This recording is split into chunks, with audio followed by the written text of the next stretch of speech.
ప్రజలకు కుంటి సాకులు చెబుతూ చంద్రబాబు మెడికల్ కాలేజీలను బేరానికి పెడుతున్నారని ఆగ్రహం వ్యక్తం చేశారు వైఎస్ఆర్సీపీ డాక్టర్స్ వింగ్ వైఎస్ఆర్ జిల్లా ప్రెసిడెంట్ డాక్టర్ నాగార్జున రెడ్డి.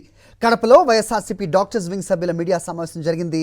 రాష్ట్ర ప్రభుత్వానికి ఆర్థిక భారం అయినప్పటికీ ప్రజల ఆరోగ్య దృష్ట్యా వైఎస్ జగన్ మెడికల్ కాలేజీల నిర్మాణానికి శ్రీకారం చుట్టారని గుర్తు చేశారు.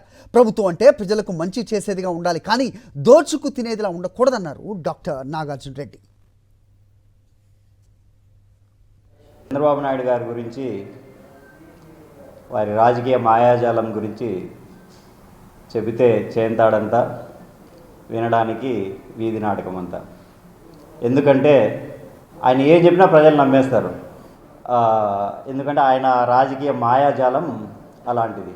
ఖజానా ఖాళీగా కనపడుస్తూ ఉంది అని అంటాడు.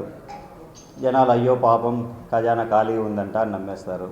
ప్రజలకు చూపించి, కుంటి సాగు చూపించి దాన్ని అమ్మేయాలా అనే ప్రయత్నంతోనే చూస్తూ ఉన్నారు. సపోజ్ ఇప్పుడు ఒక మందులు అమ్ముకోవాలంటే రోగం ఉందని చూపించాలా. సో వీళ్ళు కూడా ఏంటంటే మెడికల్ కాలేజ్ నమ్మాలంటే ఏదో ఒక వైఫల్యం ఉందని చూపించాలి. అదే ప్రయత్నంలో సాగుతూ ఉంది మొదటి నుంచి.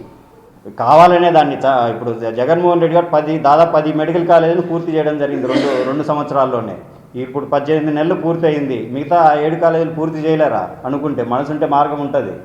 ఏదో చేయకూడదు అని చెప్పి తప్ప వాళ్ళ మనసులో చేయకూడదనే ఉద్దేశం ఉంది కాబట్టే దాన్ని పూర్తి చేయడంలే.